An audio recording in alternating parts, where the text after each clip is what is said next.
The college basketball experience, Missouri Valley 25-26 conference preview edition on the Sports Gambling Podcast Network is brought to you by Underdog. Underdog is hooking up new customers. Play just $5 and get $100 in bonus funds when you sign up with the promo code TCESGPN.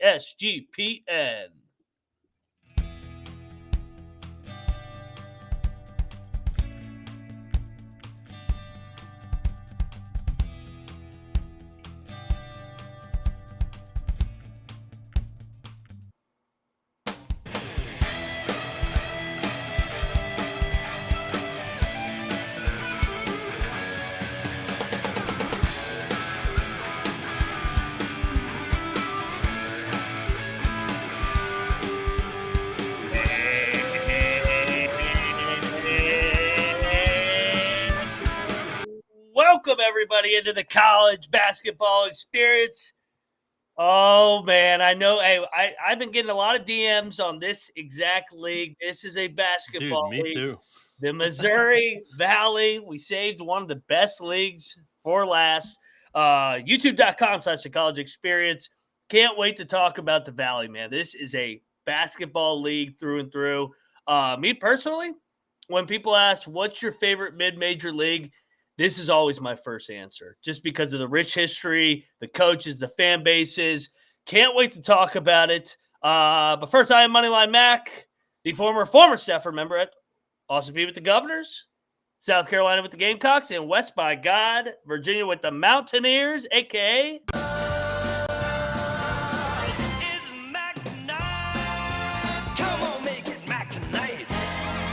now known as Mac Tonight over here at the College Experience. And joining me to talk Valley Hoops, this guy loves the Valley himself.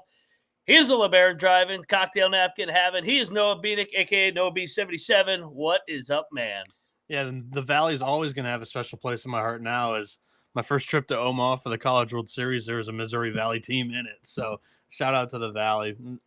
They're a basketball first league, but yeah, Murray State, hell of a baseball run last year. We'll see about the basketball team. I think there's a little bit of excitement around the racers on the floor this year, the hardwood. Could be. They are one of 11 in this league. You got to leave it to the Valley to have a random odd number here.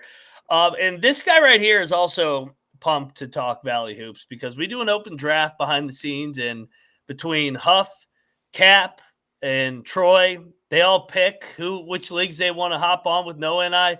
And I think Huff's first request like a month ago was, I want the Valley. So up for he's from the Hoosier State. Indiana State fans are like, all right, I don't like this guy anymore. But anyway, he's the co-host of the Pump Fake Pod. I almost said Lock and Dog Pod because I had Cap wrong. But the Pump Fake Pod, where they already on that too. Yes, going right off the dome here, baby. He is Michael Huffer, a.k.a. Huff Puff. Let's go. What's up, man?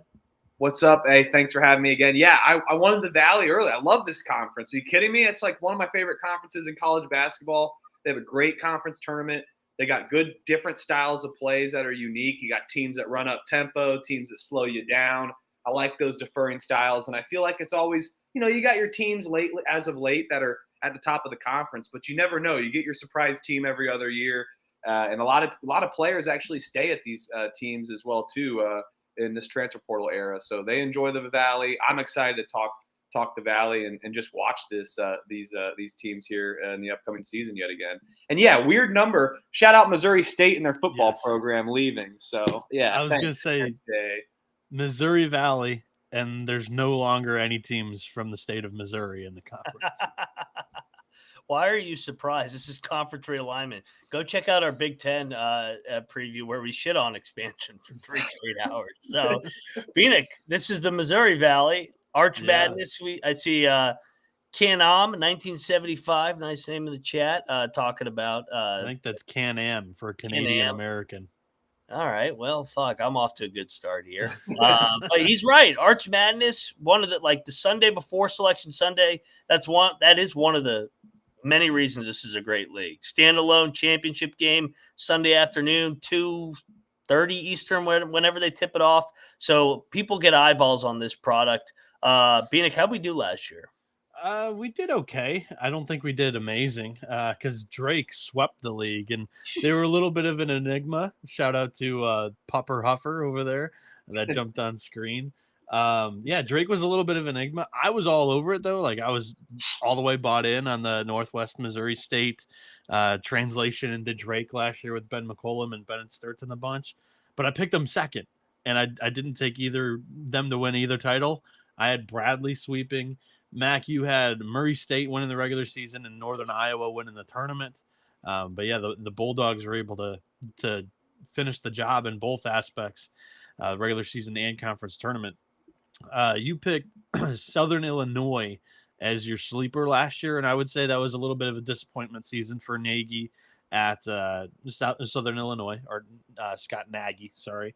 And then myself, I had Drake as my sleeper. We were able to hit that. I picked them second. They were fifth in the media poll in the preseason last year. And then the sleepers, we both drilled the sleepers. You had Missouri State finishing last. They were picked 10th. They finished last, just 2-18 in the league. And then I had Evansville picked last. They finished 10th. I had them, or the media had them 8th. So, both of us, mine was a little bit of a fringy, correct disappointment bust team, but you definitely drilled the Bears with their first, what was it, the first year back with Kwanzaa. So, yeah, that was quite the disappointment. So I would say it was lesser than our standards that we've set for ourselves, pretty high throughout a lot of these conference previews, but overall, not too shabby. New faces in the league. Of course, we talked about Drake sweeping it, and then McCollum's off to Drake. Eric Henderson comes in from South Dakota State. And then we have Ryan Miller to Murray State. And, I mean, Huffer, what do you make of the new faces in the league? Yeah, I mean, you bring in a couple new faces, a couple second years as well too. I think they're good hires, and gonna be not only good for this season, but long term, they're good hires. And I think this can be viewed as like a stepping stone conference, but I don't view it that way. You got a couple coaches that have been there for quite some time and at least stay for at least 5 years minimum. So yeah, they're great hires. Tough to see some departures, but especially like really good coaches. One being Ben McCollum with Drake, as you mentioned, and but I'm excited for the Missouri Valley, and I think it's going to be really competitive and a huge wild card actually. And I think 8 teams could compete for this conference this year. It is a little bit wide open. I agree with you on that aspect. And to piggyback off what you guys said with some of the turnover, 6 out of the 11 coaches are in their third year, second year, or now in their first year. So over half the league, the guys that have kind of been around are you got Wardle over at Bradley. He's the longest tenured. Oh, well, actually Jacobson in Northern Iowa. Yeah. He's in there 2 decades. Since 2001, when I was born. Yeah. Those are kind of the dons of the league, Wardle and Jacobson. And then now you could kind of throw Casey Alexander, who's been at Belmont for a minute. So yeah, dude, these are good programs. And one thing's for sure, when you win in the Valley, you usually translate well at the high major level too. So the Valley is a Midwest conference, I would say that. And in the Midwest, off the highways, you get a lot of rest areas or pit stops or gas stations that you can stop and sleep at. And it's just a short transition period to maybe where you're going to be. And Huffer was talking about stepping stone conference, and you see it with the players too. It's not one of your older mid majors because they're taking chances on some young talented players, or they're buying low on some young guys transferring down. So it's either an up transfer or a down transfer approach in the Valley, and it's really interesting to see the multiple ways of approaching the roster building in the Valley.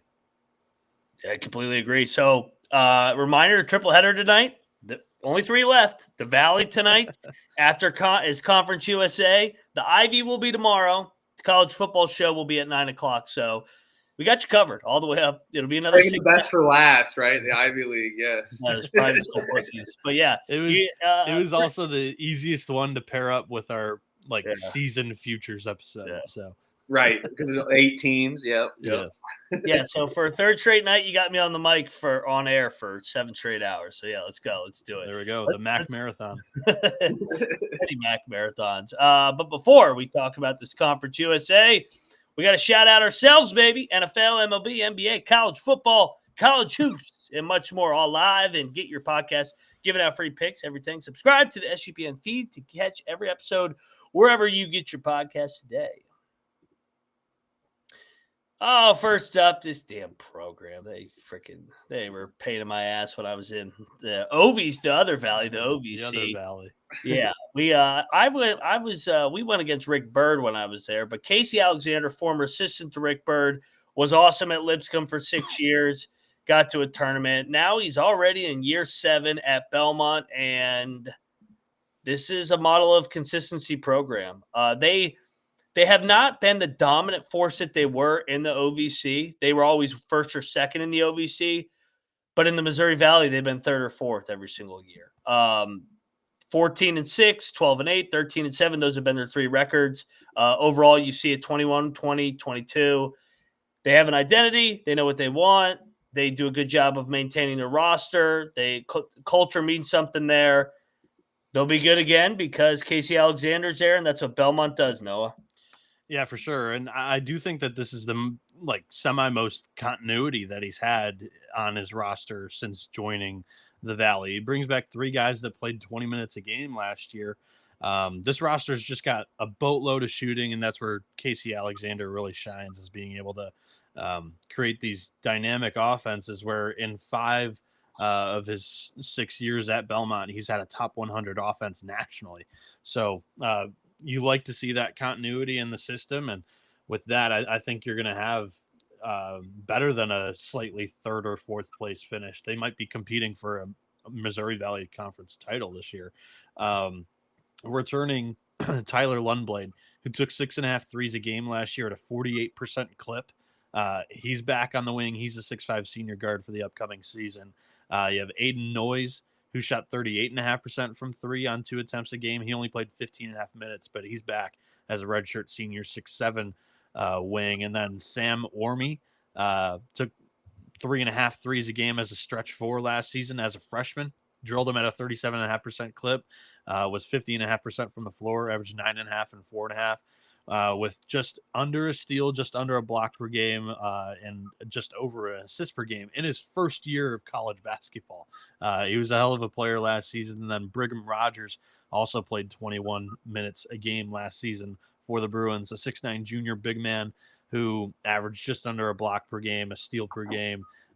Really solidifies that defense in the front court. And there's some depth too with Drew Shanowski, who's a 6'9" redshirt sophomore, who played 12.5 minutes a game last year as well. They've got a few guys that have redshirted in this program that are also going to know the system and provides a little bit of depth. But the 2 guys from the portal that are going to play significant minutes in the backcourt are Nick McLean, a transfer from Eastern Washington, and he's going to be your projected point guard. He averaged 4 assists for the Eagles last year, 2 steals a game, played 28 minutes for EWU, and 10.5 points, 3.5 boards, shot 33% from 3. And then Isaiah West from Sanford is going to compete with that for that job as well. He's a 6'2" junior guard who only played 12 minutes a game last year for the Bulldogs. Belmont's going to be really good in my opinion. I think it's a super high floor for Casey Alexander in 2025-26. Huffer, what do you think? Yeah, I got to agree with you. I'm excited about Belmont. How can you not be? Like, historically, they're going to be a 20-win program, regardless if they get it in the postseason or not. They've always been competitive, and Mac makes a good point. They haven't gotten over quite the hump in this valley or gotten out of the valley, but they've been close, getting in the 3rd or 4th, and in the top 5 at least. So it's been an interesting transition. I feel like physically they were weak last year. They kind of always have been. They focus on guard play, kind of spreading the floor, running and gunning.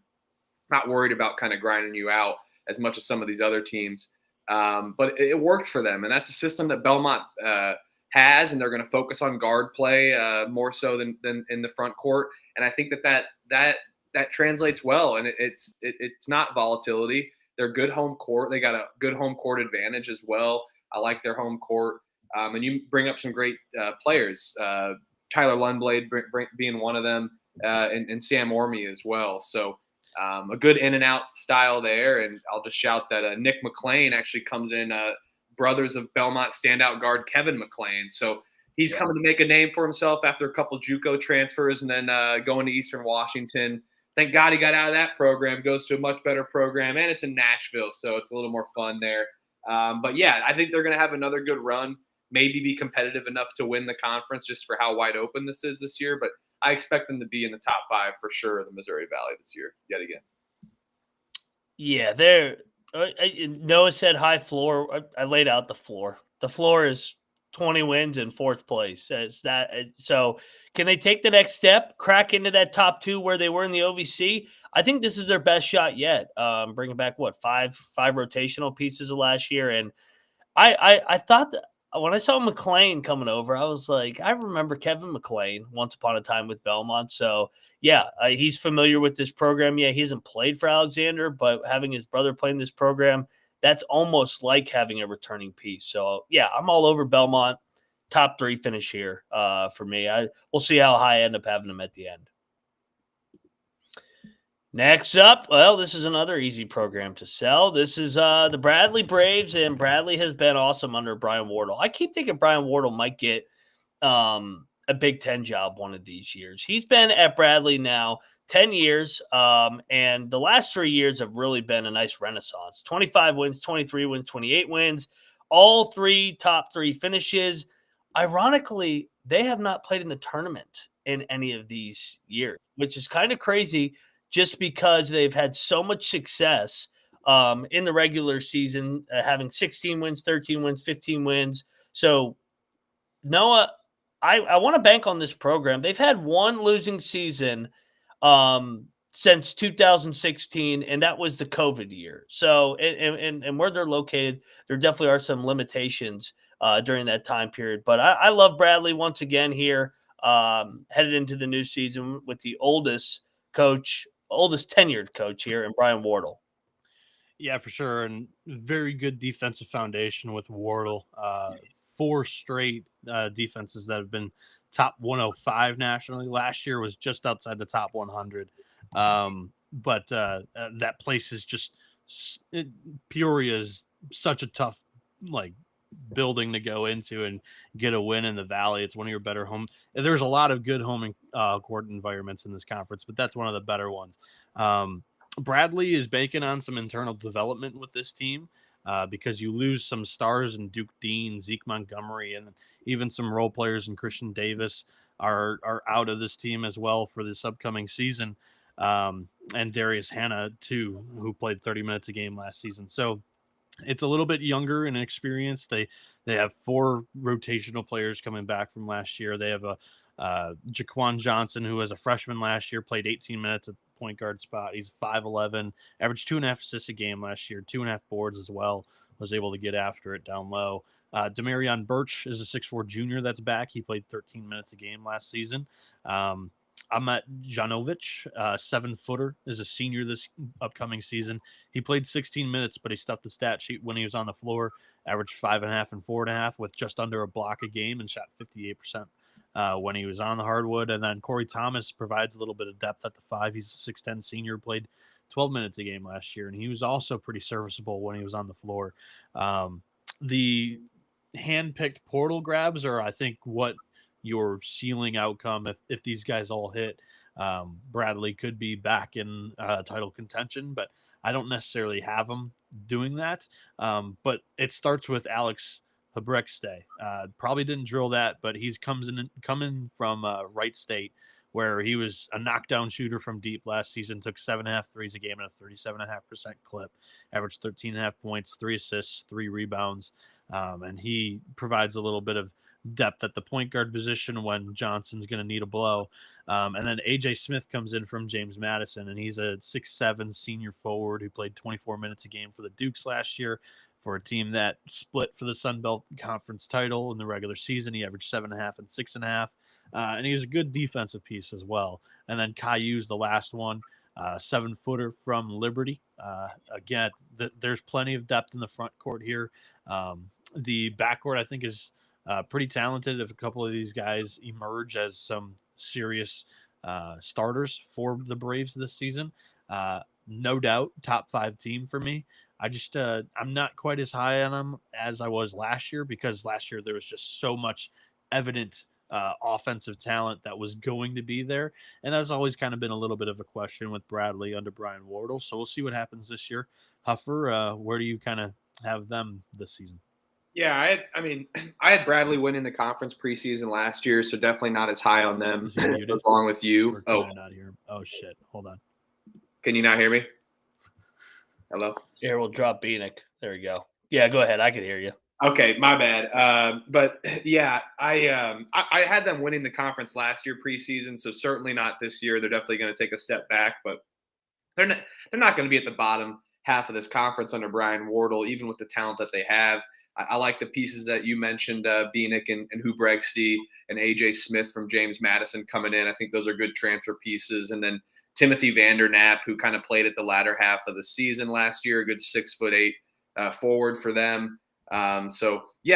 New roles here. A lot of guys are going to have to step up and have more significant usage in roles. So I think we could see some speed bumps for Bradley at first, but they're competitive in this conference and they're going to get home wins. So I expect them to be in the top 5 for sure, but certainly not competing, I don't think, for the win for the top half of the conference, but they'll be up there or for the top of the conference, excuse me. They'll be up in that top half, but winning the conference, I don't think is a question for them this year for me. So yeah, middle of the conference, but they'll have a winning record in the Missouri Valley under Wardle. They were the runaway favorite last year. Yeah. And then Drake just came out of nowhere. I mean, not really nowhere, but yeah.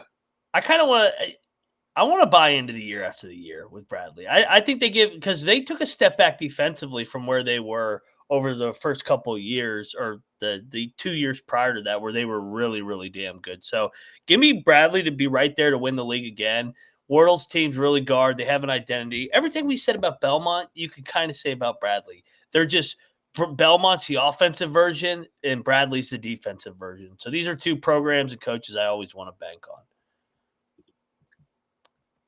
Oh, yeah. Eric Henderson coming over to Drake did a great job at South Dakota State. We had him on the tour last year, and I was pretty adamant all year that this was going to be his last year in Brookings. From the beginning.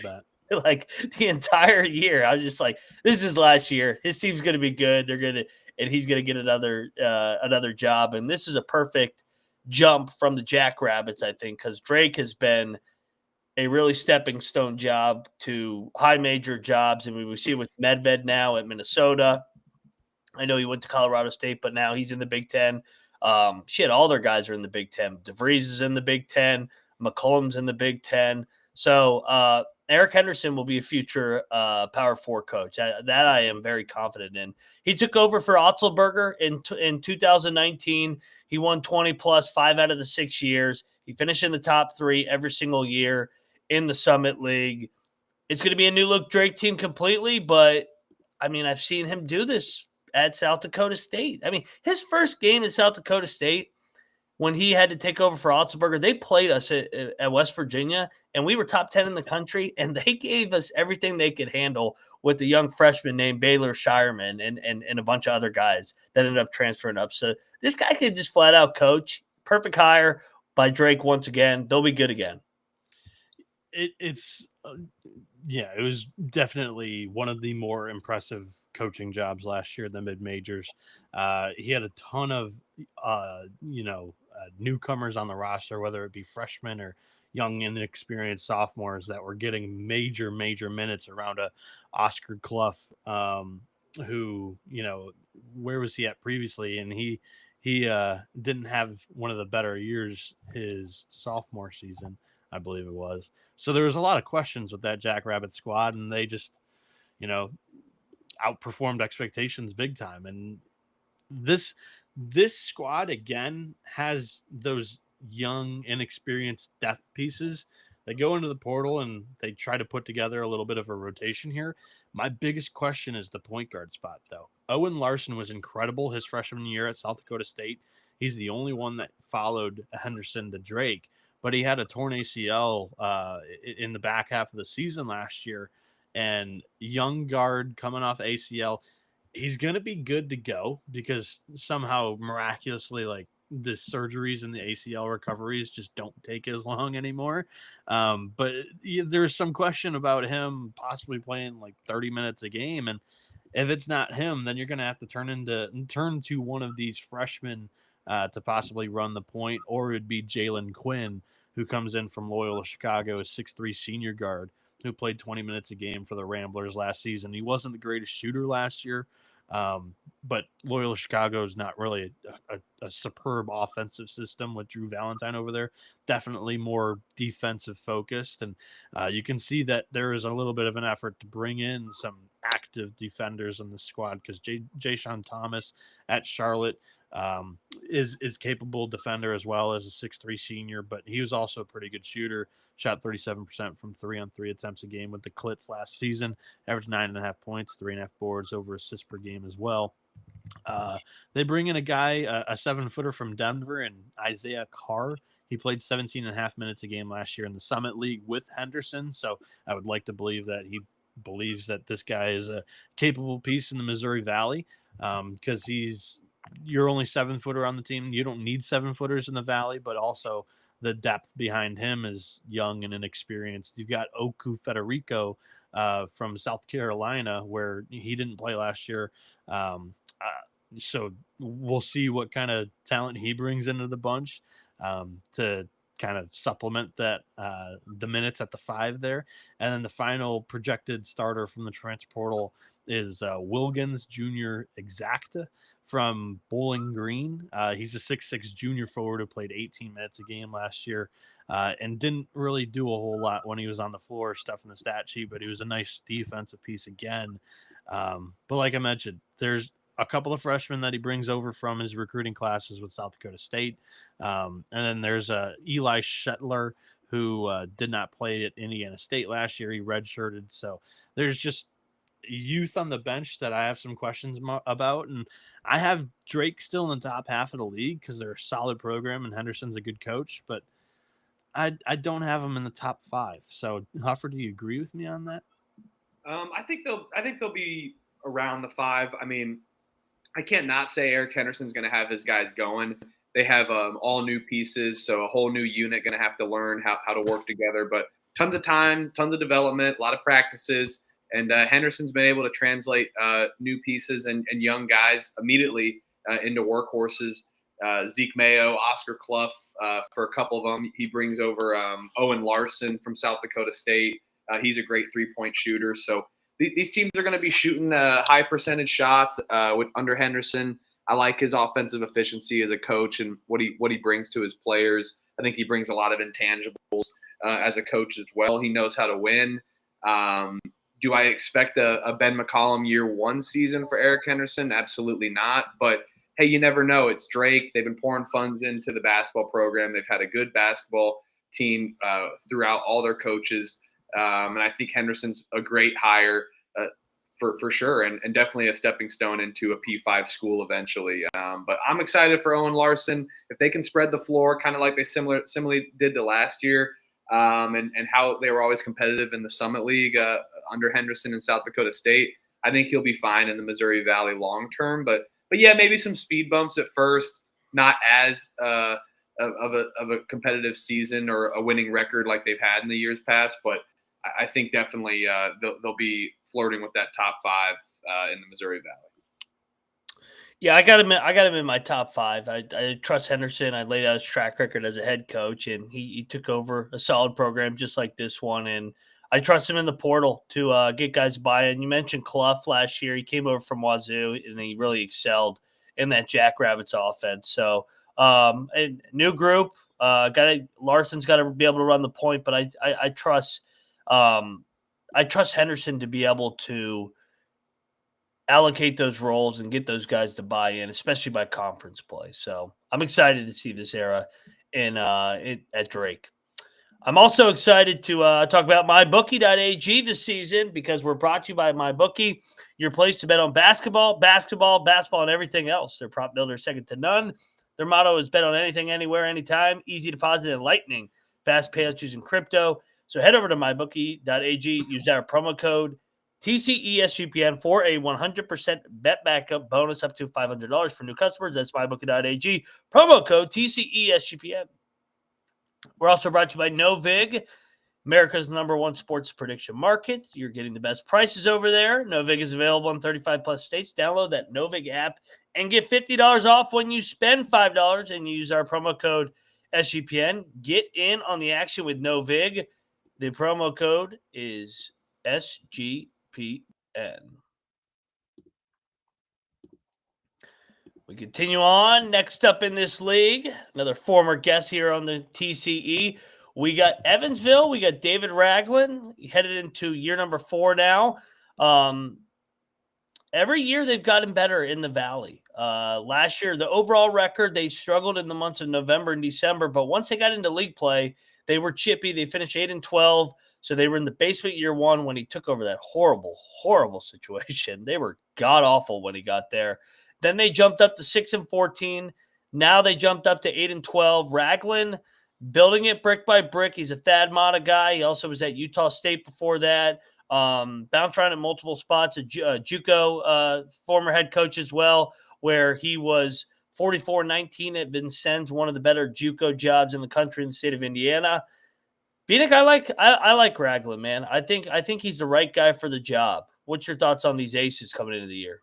Yeah, I'll piggyback off your point where he's made some progress after every single season. And last year, he had the second best defense in the league at Evansville. The only issue was that they were the league's worst offense in efficiency per KenPom. So very low bar to clear with the offense. But I think there's some steps in talent that they've acquired through the portal that they may be able to take a step up, because they do return 4 guys from last year, 2 guys that played over 20 minutes a game, and they're both in the front court. Joshua Hughes played 29.5 minutes a game last season, averaged 7-5 with over a block per game. And he can step out and shoot it for you, but he didn't shoot it great last season. We'll see what happens this time around. And then Connor Turnbull is expected to be a upcoming or a breakout star for this coming season. He played 22 minutes a game last year, averaged 9 and 4.5 with 2 blocks a game. And he played 22 minutes a game. So he expand his role a little bit more. And I think that he's going to be a pretty damn good player in this league. The questions in the backcourt. You've got returning Kaya Barrage, who played 12 minutes a game his freshman season. You have Trent Hundley on the wing, who's a 6'6" senior, played 5.5 minutes a game. But a lot is being put on Bryce Quinnett, the freshman, to come in and be a point guard for this team for 20 minutes a game. He comes in as a 3-star recruit, and he's athletic, good off the bounce, and he's going to be expected to distribute the ball to a guy like Alex Hemingway, who he's been a very talented shooter at previous stops. Defense is a little bit questionable, but at Clemson in 2023-24 season, he shot 42% from 3 on 4 attempts a game in just 15.5 minutes. He's going to be such a huge piece for this offense. And they've also got some other buy low talent gets in the portal, and an AJ Casey, a 6'9" senior forward from St. Louis, and a Marlon Burns Jr., a 6'6" redshirt sophomore from Pitt. Both of those guys barely played last year, but will come into Evansville and look to contribute alongside Keyshawn Porter, who's a 6'5" fifth-year senior, played 25.5 minutes a game last year for North Carolina Central. He shot 37.5% from 3 on 2.5 attempts a game, averaged 11 points per game. They've really kind of supplemented and attempted to add some offense to this team. And you've got the pretty dang good front court that, stuff the stat sheet in multiple different ways, especially on defense. We'll see how this backcourt glues together, but I definitely think it's a step out of the basement. Last year, they finished 10th with 8 wins. This year, I think they can finish with 9 or 10 wins in the Valley and finish around 7th or 8th. That's where I have the Purple Aces this year. Yeah, I mean, I definitely think their roster improved, and I like Ragland not only because he's a friend of the program, but also just because he's a proven winner. Like Mac mentioned, Vincennes, shout out Vincennes. So he's familiar with the Southwest Indiana area, and Evansville. He walked into a shitstorm. there was coaches hooking up with cheerleaders, stuff like that. I mean, nonsense. I mean, and this was coming off an Evansville coach that had just beat Kentucky in Rupp Arena long time ago. So this has been an absolute gut and rebuild for Evansville and Ragland. So I think giving him time is certainly okay, and his records don't quite show the success that he can have. This is their time to take the next jump. Bienick, all the players that you mentioned, they're talented on paper. I like that the freshmen that they brought in. I mean, Leif Garrett, that guy's a cool name. And then Bryce Kinye, from a freshman who's from Scottsdale, Arizona, averaged 20.5 points per game in high school. So maybe going in and getting the inexperienced players is good long term. I don't think Evansville is going to be as competitive as maybe expected, but yeah, 7th or 8th in the conference is good for them and going in the right direction to get them to where they need to be. I'm just kind of worried more about their depth once March comes, February comes, injuries. You've done how many practices, a lot of games kicking in. That's when winning matters, and that's when teams really come together after they've been familiar with themselves, continuity, getting in the locker room together. That's where winning matters, especially in college basketball late in the season. So if they can take this talent to the next level by developing them and focusing on that cohesive unit as a team, they'll be good. But I am worried if they get injured, they don't have many pieces to fall back towards. So yeah, I think 7th, 8th is a good bet for Evansville. But I really like David Ragland and what he's going to be building here in the future for the Purple Aces. Yeah, like you said, they got an identity. They're good defensively. That gives them a pretty high floor, in my opinion. I don't think the wheel or the bottom will fall out under Ragland. Last year, it looked like it might, but then he was able to ready the ship in conference play. So bringing back some production here, some guys that played, especially in the front court. I think they'll be chippy again, and I think they'll probably be in the middle of the pack. Next up, the Redbirds, baby. Illinois State, Ryan Pedon, another former guest. Man, I had the whole fucking Valley on last year. I basically hosted media days. Great third year. They've jumped every single year here. 11 to 15 to 22. They win the CBI last year. They finished 5th in the conference. So 48 and 52 in his 3 years. They have a lot coming back, Noah. Do they take another jump in year 4 under Pedon? So this is the inverse of Evansville. Last year, Illinois State had the 2nd best offense in the Missouri Valley, but the league's worst defense. And they returned 4 guys that played 20-plus minutes a game last year. There's a lot of hype around the Redbirds for this upcoming season and Ryan Pedon. Johnny Kingziger comes back. He shot 38.5% from 3 on 6 attempts a game, played 33 minutes, averaged 14.5 points, 4 boards, 3 assists. He's going to be a large piece of this offense coming back. You also have Landon Wolf, a 6'5" redshirt senior, played 21 minutes a game last season, shot 35.5% from 3 on 3 attempts a game. There's Chase Walker in the front court, who's a 6'9" junior, played 24 minutes a game, averaged 15 and 6. He was 58% from the floor. Definitely one of your better offensive front court pieces in the league this upcoming season. And Ty Pence comes back as well. He's a 6'6" junior wing, played 23.5 minutes a game last year, averaged 7.5 and 4, shot 36.5% from 3 on 2 attempts a game. That's a very good core surrounding, a couple of hand-picked portal gets. You also have a Jack Doherty, a 6'8" sophomore last year, played 12 minutes a game as a freshman. He took almost 4 threes a game in his limited role, but he shot it at 47.5%. So a little bit more of an expanded role, and he might be a killer on the wing, as well as a Brandon Lieb, who did not play last year due to injury, but he's a 7-footer, graduate senior this upcoming season, and provides a lot of very good depth in the front court alongside Cameron Barnes, who's a 6'10" redshirt sophomore, played 6 minutes a game as a freshman last year. The 2 handpicked kind of portal grabs for this team are some guards. Definitely need some point guard depth, and you have Landon Moore coming in from Butler, who's projected to start.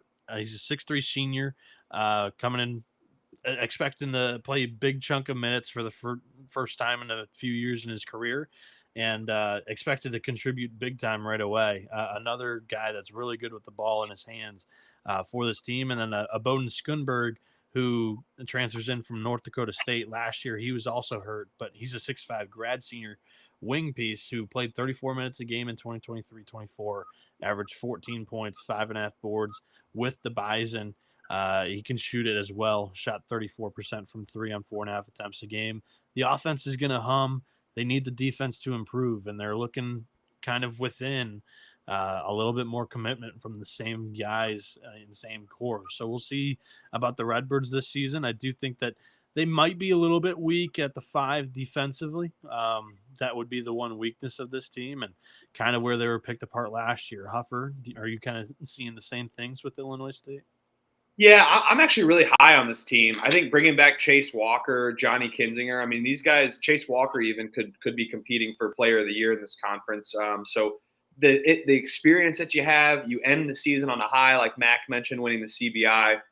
They also were competitive in Missouri Valley games.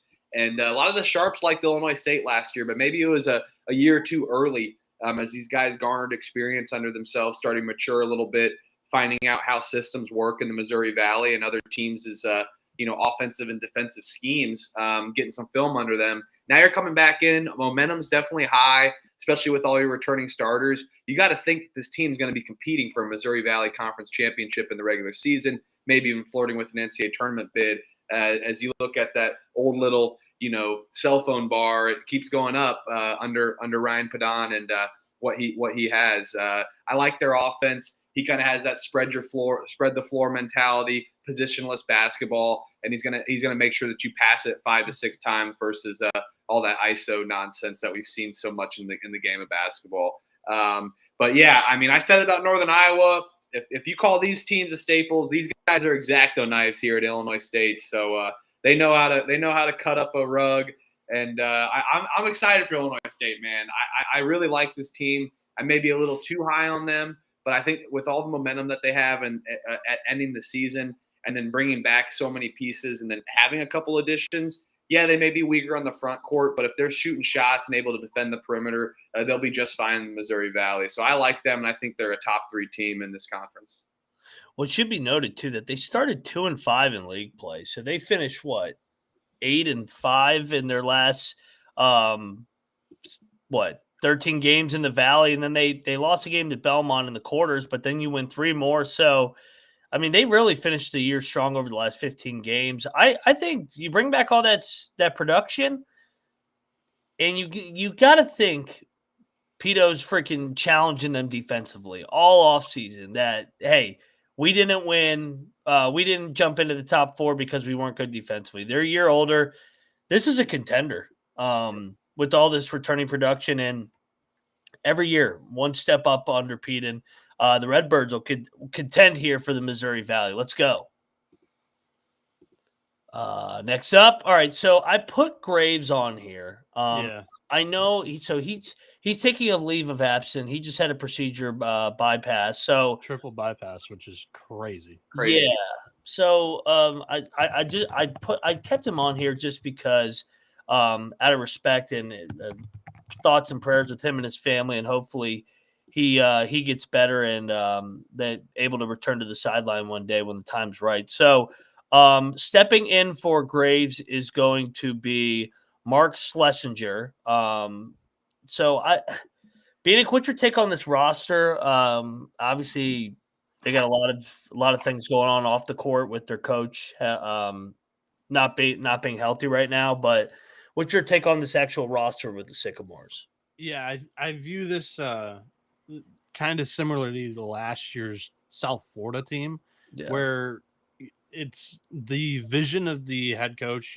Graves and Schertz both came in from the D2 level, and they recruit the Division II and NAIA hard.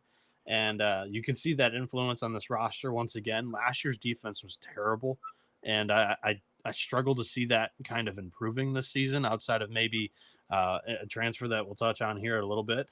I just want it known, like, even if Graves was the coach, I was having Indiana State in the bottom half of the standings once again this season. That was just my expectations. I don't have super high expectations for this group. They do bring back a couple of guys that played 20 minutes a game last season. Camp Wagner is back, and he was money from deep, shot 38% from three on 7 attempts a game. He played 26 and a half minutes, averaged 10 points and 3 boards. And then Marcus Harding, the big man's back, a 6'10 graduate senior for the upcoming season. Last year, he played 18 minutes a game and averaged 6.5 and 4. Shot 33% from deep on 2 attempts a game. Bruno Allison played 23 minutes a game as a freshman last year. He's a 6'6 wing, shot 35.5% from three on 3.5 attempts a game, but he's kind of one of the guys that maybe they'll try to see if they can get some better defensive performance out of a couple of the transfers that we'll talk about in a second. They've got Derek Vorst, who played 12 minutes a game last year as a 6'10 junior forward, 6'6 sophomore forward, and Jaden Walker, who comes back after playing 10.5 minutes a game, and then Cooper Bean, who played 3.5 minutes a game last year. They're repairing the backcourt after a couple of big losses. You got Xavier Hall coming in from D2 Truman State. He averaged 14 points, 3.5 boards, 6 assists last season with over a steal a game in the Division II level. He shot 43.5% from three on 2.5 attempts a game. Sterling Young comes in from the Rattlers of Florida A&M. He shot 35% from three on 6 attempts a game. He was more of like a volume shooter for Florida A&M last season. That role will be cut back a little bit, but maybe the efficiency goes up. He averaged 17 points per game. So I think that's a big piece for Indiana State. And I think possibly your best defender on this team is an NAI transfer from Grace, Ian Scott, a 6'7 graduate senior who averaged 18 and 8 with 4.5 assists. He averaged almost 2 blocks a game and just over a steal per game as well. He did a little bit of everything at the NAI level. We'll see if that translates as a 6'7 forward, but they're pretty high on his defensive ability. They bring in a couple of Euros in Jovan Bugenhout and then Enel St. Bernard. He comes in from junior college at Panola, where he averaged 7 and 7.5 with 2.5 blocks per game as a 6'6 junior forward. So a couple of these guys transferring up with some defensive ability, but a little bit undersized for the league. And I just want to see it to believe it. So I've got Indiana State taking, well, I mean, they took a step back last year. I don't really have them taking a step forward this year. I've still got them in the bottom half of the league. Hoffer, do you agree with your home state Sycamores? Yeah, no love in Paradise, unfortunately. But I will shout out Grace College, where my lake cottage is, in Winona Lake, Indiana, northern Indiana. So thanks for the shout out there. But I love it. I love Indiana State. I like the program. I got a lot of respect for them. No hatred. Got to root for them for being Indiana. But yeah, it's going to be a massive step back, unfortunately, and maybe just a plateau, like you mentioned. So much NAI talent. So much JUCO talent that does it translate? I mean, going to the mid-major level D1, it should. I think basketball, there's so much volume in the amount of basketball there is that talent goes unnoticed. So it doesn't matter where you start. But I am kind of worried about their talent translating in this case for the Missouri Valley. And then you have all this issues with shirts or Graves, unfortunately. And I don't know if they can rally behind that. It's just been a lot of drama this season, and it's unfortunate.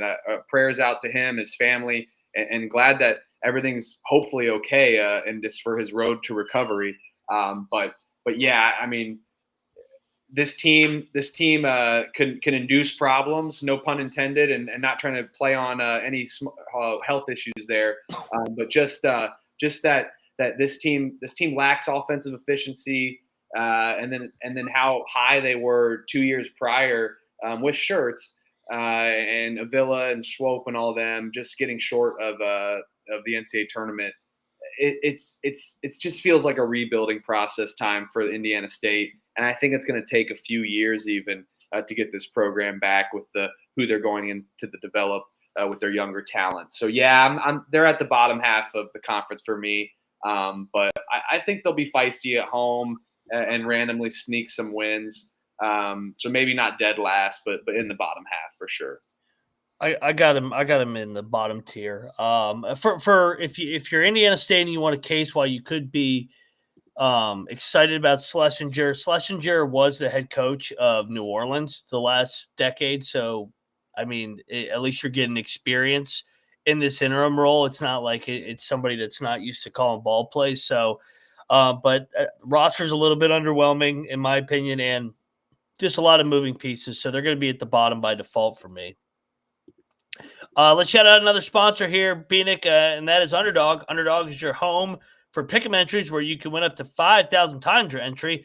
Underdog's got a brand new offer for new customers. Play just $5 and get 100 in bonus funds when you sign up with the code TCESGPN.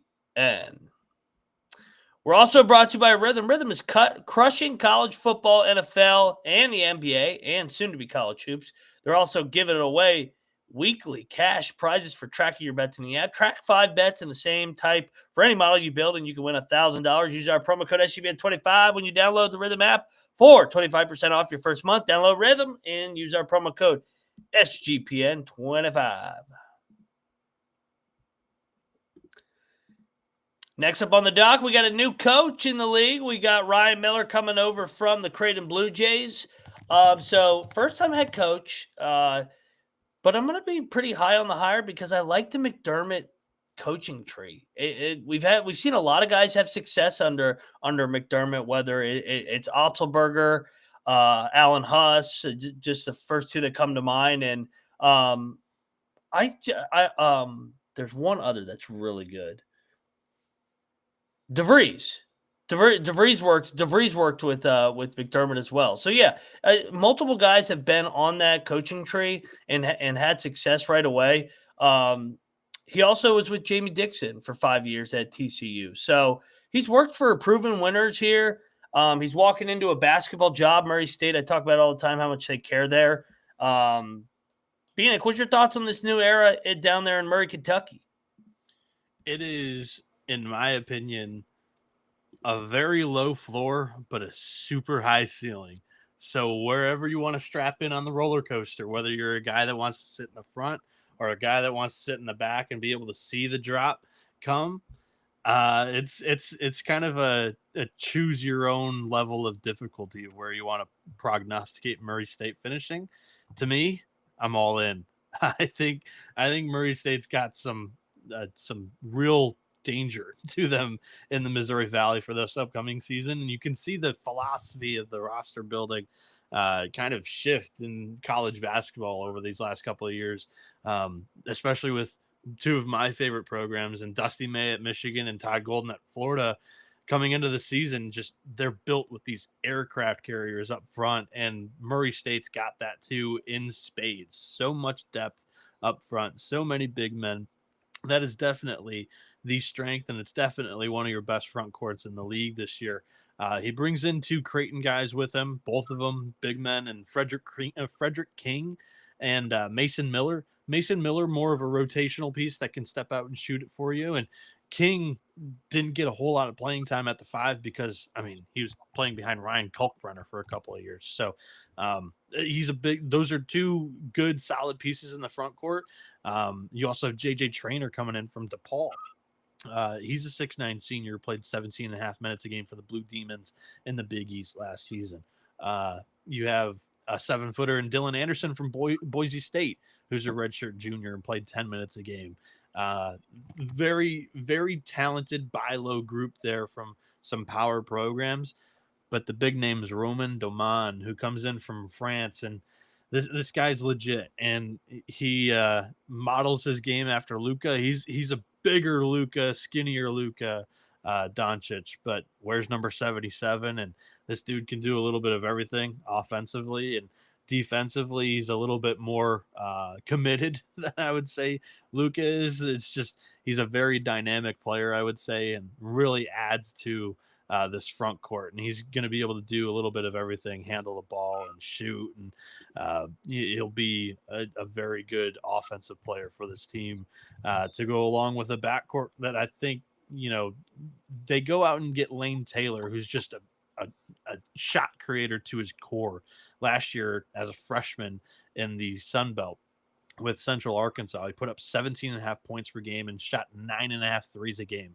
In no world is he going to be asked to do as much as the Bears asked him to do last year. But as a 5'11" point guard, he's going to be able to throw the ball around a ton to so many weapons on this team. And I think they've really geared him up. And this kid succeeded as a freshman playing 35 and a half minutes a game. I think he's going to be ready to go in the Missouri Valley. You pair him up with the Javon Jackson coming in from UIC, who played 25 and a half minutes a game in this conference last year. He's a 6'3" senior guard. I think that's a really dangerous backcourt pairing, along with some depth in a KJ Tenor from West Virginia, who came in as a freshman point guard depth piece for Darian DeVries last year and played 13 minutes a game. He got helped out with a little bit of injuries in front of him that really opened up a runway for his role. And then you have a Ben Schultzberg from UC Santa Barbara, and these guards just always are able to shoot in Pasternak's system. Braden Shorter comes in from Division II Washburn, where he shot 36.5% from three on 9.5 attempts a game. The depth is just like there on this team, and there's a lot of talent that's evident here.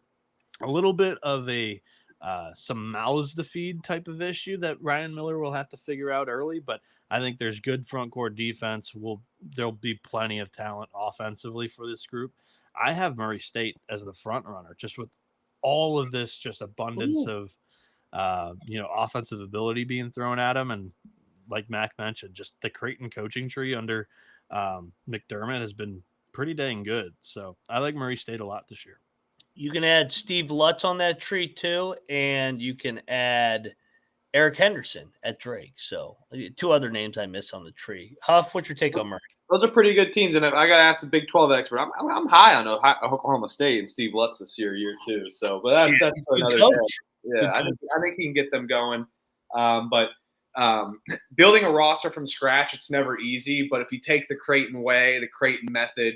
Bienick, you mentioned height, you mentioned size. I think that's a huge thing that Creighton's always developed. If you can get guys that can rebound but also be able to bang threes, then who else are you looking for? And that could be a huge advantage, as we've mentioned. A lot of their disadvantages on these teams have been in the front court. With Murray State having a high front court, or with high potential in their front court, they could dominate down low with second chance opportunities. This is a prestigious program. Prohm comes back for a second year or second stint with Murray State. And it didn't go so well. So now it's just a whole new rebrand and rebuild. And we've seen success from first-year coaches in the Missouri Valley as well too. So I think that there definitely could be on the up. But if I had to rank them talent-wise, it's going to be in the middle of the conference. But I think good coaches matter. Coaching matters, as we know in college basketball. And I think long-term Murray State's going to get back to the prominence that they were, because it's been kind of a rough transition in the Valley. Coming from the Ohio Valley, being a dominant force there as well. Good point, Huff. You're selling me even more. You look at Schertz in year one, McCollum in year one, and I think it's another year one coach in the Missouri Valley that wins it. I love it. Beginner's luck. Roll the craps. No sevens. Yes. Let's go. So this really is an intriguing roster. You got a combination. This is the wild card team for sure, Noah. It's a low floor, super high ceiling. Yeah, because you have the high major Power 5 guys transferring down that should translate, but then you also got extremely high productive guys at the mid major level. I got them in the middle. I'm splitting the difference. I'm gonna trust the guys that I've seen win before in this league over Miller. But it wouldn't shock me if they're right there competing, to your point, Noah, for league title. One thing about Murray too, they care and they have a great fan base. So I have them in the middle. I want to see this new era, though. I'm excited. For a seasonal phrase, there are plenty of ways to carve a pumpkin. Oh, yeah. There's been plenty of ways to carve a pumpkin in Cedar Falls, and that's just what Ben Jacobson's done year after year after year. This guy's a winner. But 374 career wins. He's been at Northern Iowa since 2006. So now we're in year number 20 now. Last 2 years have been a nice little run in this portal era. I think it took him a minute to adjust to it. He got his roster rated at the beginning of this new era. They kind of took it on the chin that 22-23 year, but still, they've won the regular season 5 times. They've been to the NCAA tournament another 5 times. They've won an NCAA tournament game. I think they've been to a Sweet 16. Everybody remembers them beating Kansas once upon a time in 2009. They have an identity. They're tough. They're going to play white boy basketball. They're going to play through the high post. They're going to be a pain in your ass, and they're going to make you beat them. So they'll be good again. They're a contender again, Bienick. Yeah, for sure. And you talked about it, like he got rated early in this era of college basketball, but he's figured it out. And kudos to him, because you lose a Titan Anderson who's out of eligibility, and also Jacob Hudson, who played 24 minutes a game last year, who's also moved on from college basketball.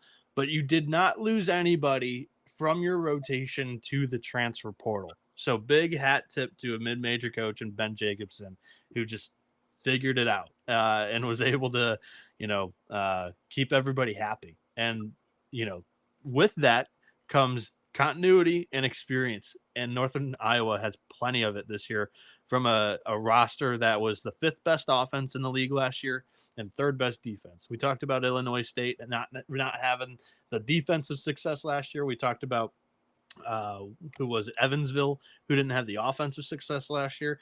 Northern Iowa had a little bit of both. They finished 3rd.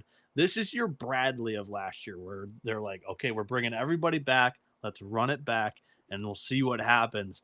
To me, I guess pulling up the Bradley reference and also the first-year head coaches, that's where I have Northern Iowa. I have them coming in second because I like the variance a little bit more with the Racers. But there's everything to love with this roster as well. 3 returning seniors that played 25 minutes a game in the backcourt. Trey Campbell comes back after averaging 3 assists a game, 12 points, 4 boards, shot 43% from 3 on 5 attempts a game. Max Weisbrod the back after playing 24.5 minutes a game, shot 40.5% from 3 on 3.5 attempts. Ben Schwieger, a 6'8" redshirt senior wings back after playing 30 minutes a game, averaging 10 and 5 with over an assist per game, and shot 36.5% from 3 and 49% from the floor. Will Hornzith is back. Last year as a freshman, as a 6'8" big man, he played 14.5 minutes a game. He'll have a lot more runway to earn the role at the 5, but defense is maybe a little bit of a question mark for him there in that position. They go out and they grab Ismail Diouf, who is very talented defensively, comes in from NC State. He's a 6'9" senior big man. And Marino Dubravich coming in from Baylor, who's got some offense to his game. He's a 6'10" sophomore. He didn't play a whole lot his freshman year at Baylor. But the big newcomer that they are excited about, their brand new toy, is the NAIA All-American Tristan Smith. He played 30 minutes a game, and this kid was a star at the NAIA level. Put up 20.5 points per game, 8.5 boards, 4 assists, over a steal per game, over a block and a half per game, shot 39% from 3, 69% from the floor. He was a point forward that did it all at Concordia last year, and he's going to insert himself into this UNI team, and I think he's going to be huge. And we'll see how much of the 5 he plays with UNI. He played a little bit at Concordia there last year, but I think they're going to, in the Missouri Valley, where there's a lot more size than the NAIA, you're going to want to keep him out of foul trouble if he's going to turn into a very big contributor for this group. And like, I think he may. You also have a Leon Bond who played 26 minutes a game, who, he's going to be in a position battle with Smith. Last year, he averaged 9.5 and 4.5 at this level. And we'll see what happens with that kind of dynamic, as he's going to be the 6th man off the bench, a very good 6th man in the Missouri Valley. And RJ Taylor's back after playing 21.5 minutes a game. He played a little bit of the point, and he offers some depth at the 1. He averaged 2 assists a game last year and 7.5 points. Not much of a shooter there, but definitely a good ball handler that adds some depth for this group. And Kyle Pock's back after playing 10 minutes a game, and Radek Bourne played 7.5 minutes a game his freshman year. Both of them some wings for this team. Northern Iowa's got a little bit of everything for you to like, except maybe a true rim protector for the Missouri Valley. That might be the one hole that, if you were told to poke a hole in a true contender for the league title this year, it may be at the 5. We'll see defensively how good the Panthers are, but I think UNI is legit this year, boys. Yeah, spoiler alert. I have them winning this conference regular season. I think on paper, you bring in Trey Campbell. How many 4-year starters for one program in college basketball these days? Insane. Even before the portal era, it was tough to find that. And now you have someone with with continuity. He loves the Northern Iowa. He bleeds purple and yellow. So I like Trey Campbell, and Ben Schweiger, you mentioned, Max Weisbrod, all these guys. They spread the floor. There's not going to be a key player, but there's going to be a lot of guys that can step up at certain times when needed. And I think that matters, and they bring a lot of depth, way more than other teams in this conference. So come March, come April, or excuse me, April, maybe, but definitely March, at the end of the season, that's going to matter, especially in a Missouri Valley Conference Championship tournament that, depth is all that matters to staying healthy. And with the experience they bring, experience wins in college basketball. Doesn't matter the talent. A lot of older teams do well, especially in conference play. And I think Northern Iowa is going to do just that. And I'm super high on them this year, being able to win. And, of course, a tough place to play in Cedar Falls. So, I love UNI. I think they're going to be very competitive and be at the top half of this conference for sure and competing for a Missouri Valley regular season title. Experienced backcourt, experienced coach. Year 20 is going to be a good one for Jacobson. You can pencil them in for 20-plus, right there to win the league title in year 20. Guy's an unbelievable coach. And he's only 54. He's been there 20 years, and he's only 54 years old. He's going to be there. I mean, he looks the part too, health wise. He could be there literally 40 years. This is an incredible run he's been on there, and hopefully he keeps on winning and plugging on. Guy that's had a hell of a career is Scott Nagy, man. Scott Nagy's got almost 600 career wins. Been unbelievable at the mid-major level, multiple stops. We talked about South Dakota State with Eric Henderson. This is another guy that really got South Dakota State going in the mid-90s into what? He was there 20 years? Yeah. He was there when they transitioned from Division II in the North Central Conference up to Division I in the Summit League, where he took him to the NCAA tournament 3 times, won 3 different Summit League championships. He won Division II championships in the conference. He won like 4 or 5 of those as well. This guy's a proven winner. He was good at Wright State. He took them to the dance twice as well. They were always in the top half of the league. Last year was his first losing season in conference play since 2008 or 2009 at South Dakota State. I'll make a bold prediction. He's not going to have 2 losing seasons in a row. He figured it out. He's going to figure it out here in Carbondale.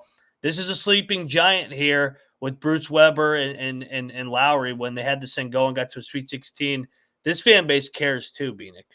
Yeah, they do care, but you put me on the spot with something that I wasn't going to mention, but I was a little disappointed with like their turnout at games last year. Yeah. They kind of have endured hard times, a couple of losing seasons in a row, and I don't know. This is one of the great home environments that when it's rocking, it's really rocking. But they need to rejuvenate that thing, and I don't think it's Nagy's fault. Year one it was just below 500 year and a solid mid-major conference. I mean, you're asking for quite a bit, and the demand's high in Carbondale now, I guess.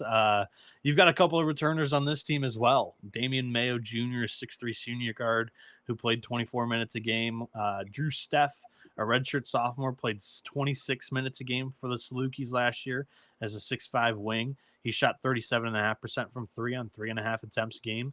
And then you also bring back a couple of role players, and Davion Sykes, who played 17.5 minutes a game as a 6'6" senior, and 6'11" redshirt senior, and Jorge Moreno, who played 7.5 minutes a game.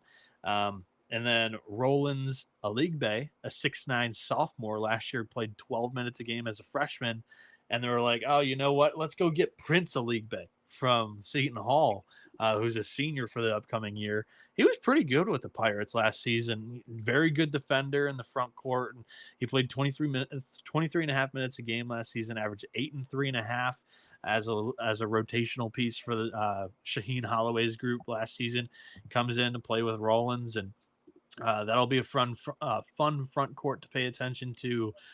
They also repair the backcourt a little bit from the production they lost through the transfer portal. Kaelron House comes in from Jacksonville State. Last year as a freshman, played 26.5 minutes a game for the Gamecocks, averaged 8.5 points, 2.5 boards, 3 assists, over a steal per game as well. We'll see about the Valpo transfer, Isaiah Stafford. He was expected to do big-time things last year and then did not play for the Beacons. He's a 6'2" redshirt senior guard who played 32 minutes a game in 2023-24 season. He averaged 17 points. But just the common theme on this roster is it lacks a little bit of shooting talent, and we'll see if they're able to unlock that. Nagy's a good offensive coach, so I believe that this offense will be able to get going. But that's the big question for me. Is a lot of these guys didn't really put the ball in the basket efficiently in their last season of college basketball, and the depth is a little young, a little inexperienced, and a couple of guys are going to have to step up into some backup and rotational pieces and provide some depth if there's an injury or two. I think that was the same kind of thing that bit the Salukis last year, and we'll see if they have some better luck this time around. So one other piece I didn't mention was the 7-footer Max Picard from St. Louis. He was a freshman last year that barely saw the floor, and we'll see what happens this year. He's by far the tallest guy on the roster, and he may get some run, but I don't have a whole lot of expectations there. Huffer, you were high on Southern Illinois when we were talking in the pre-show. What do you think about the Salukis this season? I think it's got to be a step-up year. I mean, Nagy's a good coach. All the offense that he bred under Wright State, I think it's going to come to fruition. It just takes time on these rebuilds unless you magically get the transfer portal concoction correct. And he just didn't quite do that last year. They lacked both sides of the ball talent-wise. They couldn't defend worth anything. But I think they do beef up their defense, especially in the guard play. It's not your normal offense under Scott Nagy, like you mentioned, Noah. Some weird efficiency ratings there. But I love Kelron House, who transferred in from Jacksonville State. And then also, the two freshmen as well, Daniel Paul-Konis. So look out for him, Noah. Big guy. So could be advantageous to those kind of holes that we've mentioned at the 5 spot with these teams. And I think, their home court, you mentioned it hasn't been as impressive, and I agree. But this is a home court, a good program. People should care about this basketball team. I think Nagy's the right coach to get them there. I'm higher on them. I think they're going to compete better than last season, flirting with the top 5, maybe not quite into the top 5, but an improved record than 14-19 last year. And I think their non-conference is going to set them up right for conference play in the Missouri Valley eventually with year 2 for Scott Nagy at Southern Illinois. Yeah, second oldest team too in the league. So I mean, they got a lot of experience. I know it's a new backcourt, but I'm going to trust Nagy to find a way to get them better offensively than expectations. Like I said, first losing season in 15 years. I think that defensively they'll be good again, and I think they'll take a jump offensively. All right, UIC. This was an interesting team last year. I feel like this team was so up and down. Robert Ehsan, 17-14. This is a interesting roster. Noah. He was at UAB. I usually try and lay out their tree. He was a part of the UAB where they were solid under Ehsan. They never had a losing season in conference play. He never had a losing season. They just were always in the middle of the pack, a lot like what they were last year. Finished 10-10 in league play year 1. What's your takeaway here, Noah? My takeaway is that they're really focusing on defense. Once again, they finished middle of the pack offensively and defensively. I think this roster is another one that lacks a little bit of offensive talent, but they go into the portal and they grab a lot of high defensive potential players. And that starts off with a BYU guard and Elijah Crawford, who barely played last year as a 6'2" sophomore, and he's going to play off the ball this season, looking to improve on the shooting. And then very active defender along with Makai Lowry, who comes in from Towson. Very good defensive program there. And he's able to get after it on the glass as well. As a 6'7" junior, he averaged 5 boards a game in 21.5 minutes. Limited attempts offensively as a scorer, but he was 52% from the field. And then the same type of deal with Abdul Momo, who was the NEC Defensive Player of the Year last year. He's a 6'7" graduate. And coming into the Missouri Valley, no longer are you going to be as effective of a rim protector as he was in the NEC, averaging over a block and a half a game. But he did average 8.5 points, 6 boards, and shot 59% from the field. And he gives you a little bit of defensive, ability there for sure. And I mean, Ante Beljan comes in from Little Rock, and last year he played 28 minutes a game for them and was a better offensive piece. And this is a guy that I have a sense they're going to run their offense through. He was 57% from the field last year, and in the OVC, averaged 10 and 4.5 with 2 assists. He can give you a little bit of everything. Defensively, we'll see about his game. Again, a little bit of an undersized big in this league. Also on the wing coming in from Binghamton is a knockdown shooter in Chris Walker, best shooter on the roster. Took four threes a game last year for the Bearcats, hit it at a 43.5% clip. I think that's going to translate into the league, taking a step up. How often he's playing, again, coming from the America East into the MVC, it's quite the step. So we'll see. And then you got a very similar 3-and-D guy in Josiah Hammonds, a 6'2" graduate senior from Sam Houston, shot 38.5% from 3 on 4.5 attempts a game, but on a low volume there. But again, Sam Houston, very good defensive program. Same with Cal Baptist. You got Sam Silverstein coming in, a 6'6" graduate senior who played 26 minutes a game, averaged 4 and 6.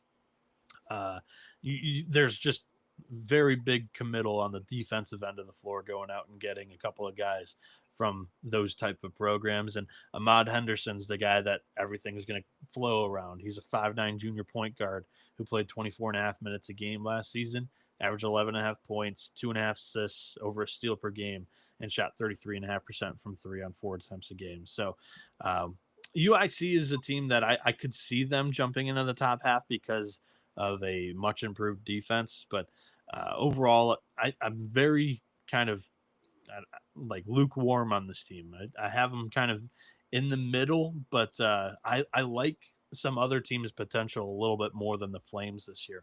Huffer, similar feelings, or am I off? No, I think you're right. I mean, talent-wise, they lose a ton of their offensive pieces that were components last year, main components. But yeah, a surprise here for another year one coach. So there's some more proof for you. He had an impressive year one. They lose 5 of their last 6 games last season. So they could have been a 20-win team last year, finishing at the top half of the Missouri Valley, but just a bad stretch at the end of the year. And that's never the time to start losing and getting into a downskirt. So I think we maybe see a difference, a swap, I would say.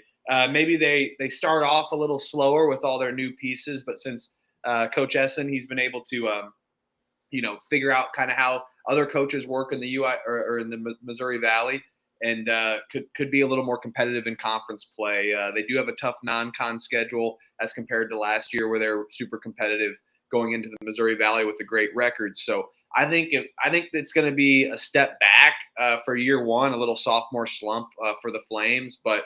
I like Ehsan. I think he's going to breed offensive minds. He's going to focus offensively. He's a great offensive coach and loves his guard play.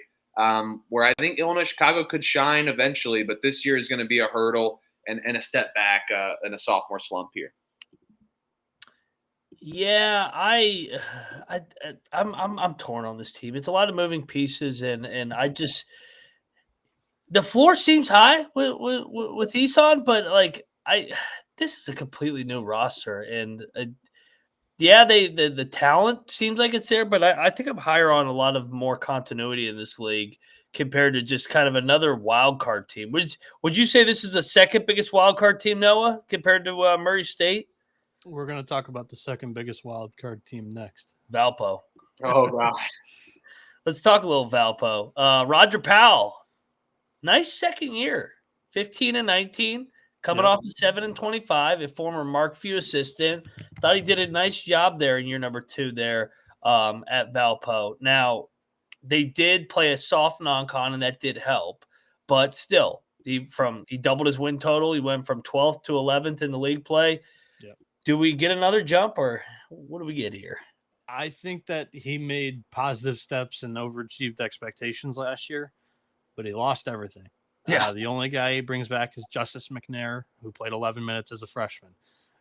If you X out the two new coaches in this league at new programs, they lost the most production out of any team in the league, and they're the least experienced team out of any team in this league for the upcoming year. This is a big wild card for me. The bench is extremely young. You got a lot of incoming freshmen that, Powell's trying to build a program here, and a couple of NAI and D2 transfers and JUCO transfers that are going to play some significant roles for this team outside of McNair, who may step into a starting spot for these guys. I have trouble kind of projecting, how this team's going to play out. They do have some length and that's a positive, but again, the depth is a little bit of a concern. Isaiah Barnes comes in from Tulsa. This is a former Michigan kid, for what it's worth. Started his career with Jawan Howard. 28 and a half minutes a game for the Golden Hurricane last year, averaged 9.5 points, 4.5 boards. Owen Deese comes in as a 6'8" redshirt senior from Texas A&M Corpus Christi. He shot 38% from three on 3.5 attempts a game. Averaged 10 points, 4 boards, and just over an assist and a half a game in 25.5 minutes. And then we get into a couple of these gambles from D2, NAI, and JUCO. You got a point guard in Mark Brown coming in. He's 5'11" as a junior from Snow Junior College. He averaged 4.5 assists, 3.5 boards, and 13.5 points per game. You've got a NAI transfer from St. Mary's of the Woods and Sean Tupela, who is a 6'9" junior forward. He averaged 14.5 points, 12 boards, 2 blocks a game, and shot 71.5% from the floor. Brody Whitaker is a D2 transfer from U-Indy, a pretty good program over there, but they had a new coach last season, and he transfers out for his final year of basketball. He's a fifth-year senior, is 6'3" guard, averaged 14 points, 4.5 boards, shot 30.5% from 3 on 4 attempts a game. He was a little bit more of a volume scorer, and I think Valpo is going to ask him to do a lot less this season, so maybe that percentage improves a little bit. You also got another UND guy coming in, and Tucker Tornada. Last year as a freshman, he played 20 minutes a game and averaged 7.5 and 6 with over an assist a half per game. And then you got an NAI transfer from Southeastern down in Florida, the Fire, Keontae Thomas, who was a graduate senior last year, played 26 minutes a game, averaged 8.5, 3.5, and 3.5. So a couple of JUCO, NAI, D2 stars, and not a whole lot of continuity. Young bench. It's a 1,000% a wild card team, and so I would say Murray State's got the much higher ceiling as a wild card team than Valparaiso, and I think they're the easy team to kind of stuff in the basement for right now. And if Powell overachieves expectations, it's another hat tip, right, Huff? Sorry, on mute there. I had to agree with you guys there. Total wild card, tons of transfers leaving last year, whole new regime coming in. Maybe a good thing for the Beacon Crusaders. I like Roger Powell. They do lose my guy AJ Moye from IU, his assistant coach. He took an AD job at a high school in Southern Indiana by Louisville, but they got a Ball State guy, Jesse McClung. So I support his staff just as well for Valparaiso. But at the same time, man, I don't know. I think it's easy for us to pre-rank them in the bottom. So for me, I'm selfishly going to pre-rank them in the bottom talent-wise because we just don't know.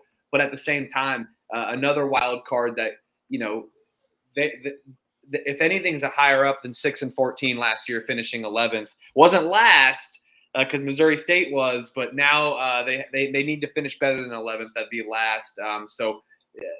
I'm sure they have little expectations going into the season, and I think that's a good thing and could breed a winning mentality for Powell in this roster. But I'm going to keep them down in the bottom tier just for the pre-rank status, but they could definitely be a surprise team in the Missouri Valley this year. Yeah, a lot of turnover with Valpo. So I'm probably going to be out on this team, but I'm pulling for Powell. I think he's a good dude. So, let's talk about it. 1-11, 11-1. I got Indiana State at 11. I got Valpo at 11 that we just talked about. I got Valpo at 11 as well. I got And Valpo. then I'll take the low-hanging fruit with Indiana State at 10. Yeah, I went Valpo 10. Indiana State at 10, so that's pretty funny there. All right, let's get into the meat of this conference, because I do think that there are 9 good teams here. Indiana State might be good as well, but I just think it's a tough situation. Yeah. I got UIC at 9. I agree. I got the Flames there as well. I think they could be really good defensively, but it's a wait and see for me on the offense. I got the Purple Aces of Evansville, 9th. I went our aces there with Ragland and company, good defensively at 8. So I had them jumping UIC. Me too. I've got Evansville there. Last year they had the second best defense, but the league's worst offense. And I think they really supplemented that offense with a good portal class. So I want to be a little bit higher on the Purple Aces this year. Yeah, we swapped there. 8th for me is UIC, so completely swapped on that 9-8 spot. And Cool. We all agree on the bottom 4. We're going to disagree on this one because I know Bienick already tipped us in. I got Murray at 7. Wild card team. A lot of mouths to feed. I got to see it from Ryan Miller. I'm going with the 6 proven coaches over him. So, yeah, that's my top 6. Very fair. Very fair. I'm going Southern Illinois. To me, I think Nagy definitely lost a step defensively these last 2 years. His last year at Wright State was terrible. They were Swiss cheese. And yeah, I think the Salukis kind of lost their home court environment. That was such a big advantage as well last year. So he's got to get the fan base back into it. I got 7th, Murray State. I'm with Mac. I'm undecided on this year. And again, 2 or 3 games could decide, from 7th to 3rd in this conference, I feel like. All right. All this talent. The media poll had Murray State 4th, and I have him 1st. So, and you guys Hilarious. have him 7th. The So media I've got split him the difference. as my sleeper. Yep. The media split the difference. They did. At 6, I got Nagy and company, the Salukis. They're going to finish over 500, like I said. But I still think they're not quite there yet of where Nagy wants the program to be. 6, I got Drake. I think Eric Henderson's a really good coach, but there's some youth and inexperience that once again he's got to coach up, and he took a step up in league. And I just don't know if he's last year didn't win the regular season or the conference tournament title in the Summit with a young team. So I've got him right in the middle of the pack. I got Southern Illinois 6. I know I said I was super high on them, but that's a step up, and I think that they could be flirting with 20 wins this season, even finishing 6th in the Missouri Valley. That's that good this year. At 5, I got my guy Eric Henderson and Drake, baby. Like I said, he'll find a way to get in that top 5 with that system he runs. For me, I got Bradley at 5. Consistently really good defensive program. They lose a couple of program stalwarts and Duke Dean and Zeke Montgomery that they're going to have to replace here. So we'll see what happens for Bradley offensively, and I got him 5th. 5th for me is Bradley as well, Bienick. Couldn't said it better. 4th, I got Ryan Pedon in these Redbirds, cracking into the top 4. Another step on the ladder here with all that returning production, especially offensively. Yeah, I look at Ryan Pedon's tenure as a head coach, and he's just not really had consistently good defenses, whether it be Illinois State or elsewhere where he was assistant. And I think that's a big question mark when you're competing for a conference title. I got Illinois State 4th. They bring back so much from the league's second best offense, but it was also the league's worst defense last year. I got Drake 4th. I think Henderson's a proven winner, and they're going to be in that top 5. But I want to cop out a little bit and say they tie with Bradley, but I won't. Drake 4th. So. There's a good chance there's some ties in this. There's going to be a tie in this. It's a power rating preseason. There's a chance like first place and 6th or 7th place are separated by like 2 games. 2 games, yes. Yeah. At 3, I'll go Casey Alexander and the Belmont Bruins. They didn't crack. I said they might crack my top 2, but I said top 3 to be safe. Offensively, they'll be solid, and they always win. The 22-23 wins once again for Alexander and Belmont. For what it's worth, Ken Pom has 2 games separating 1st and 6th place, and 3 games separating 1st and 8th. Just like we talked about, that top 8 teams, I think, are good. That's where home court matters the most. And this is a true champion because they play home and 20 home games. against all 10 other opponents. So this isn't going to be like the Big 12, Big 10, and SEC and ACC where you get completely unbalanced schedules. This is a true champion. You earn it home and away. 3, I got the Belmont Bruins. Just a boatload of shooting. Corey Alexander's always had really good offenses. In 5 of the last 6 years, he's had a top 100 group in that side of the court. So I like the Bruins at 3.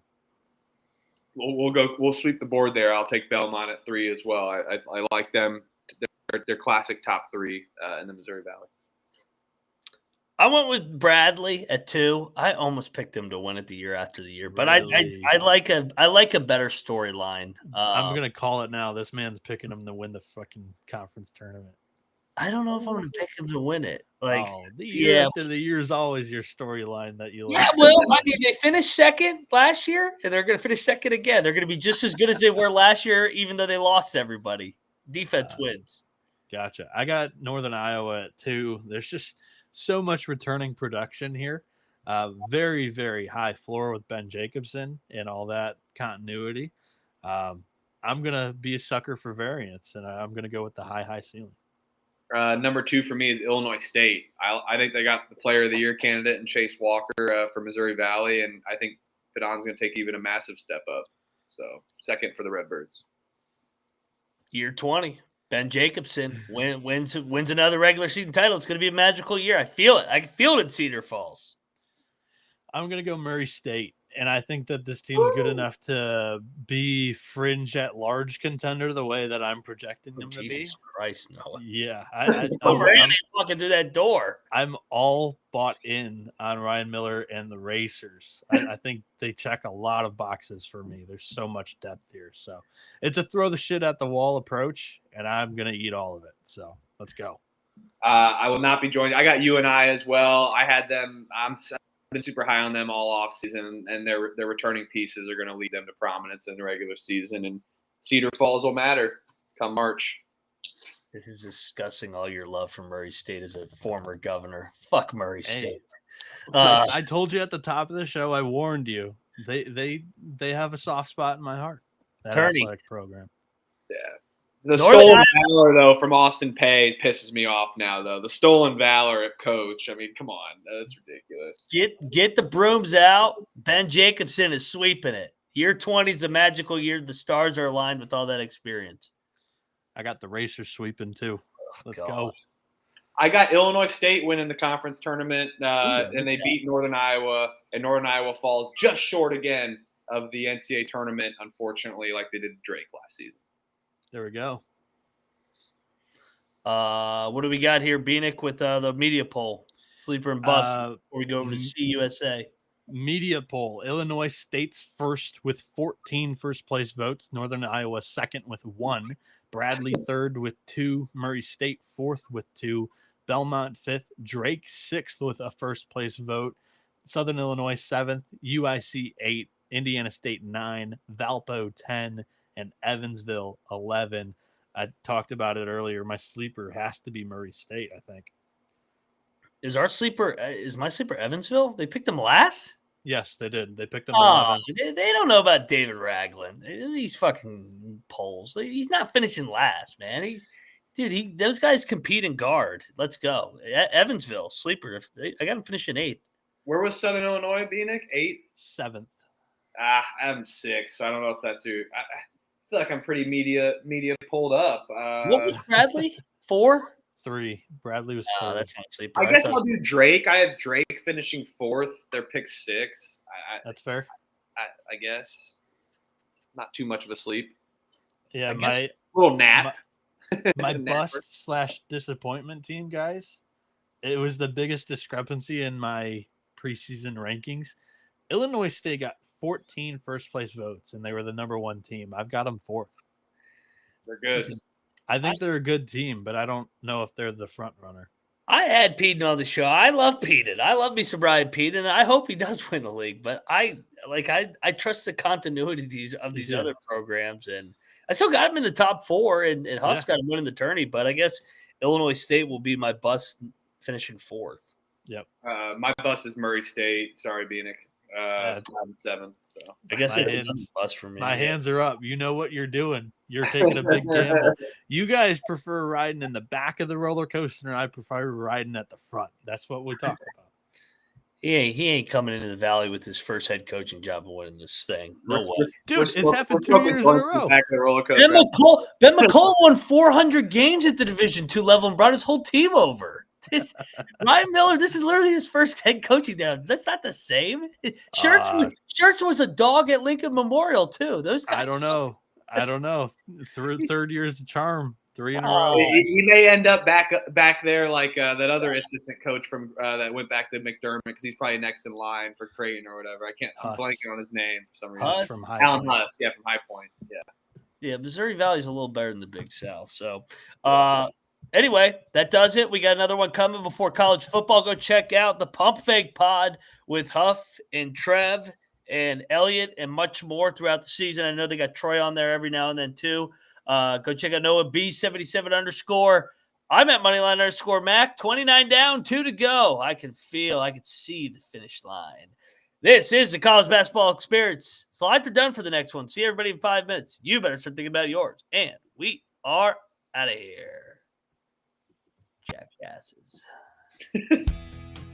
Huff, are you in for the preseason predictions episode tomorrow? I'm in for whatever.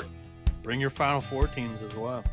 Oh, shit. We're already talking Final Four. All right, yeah. Yes, I'm doing sir. a futures episode tonight on the Pump Fake Pod.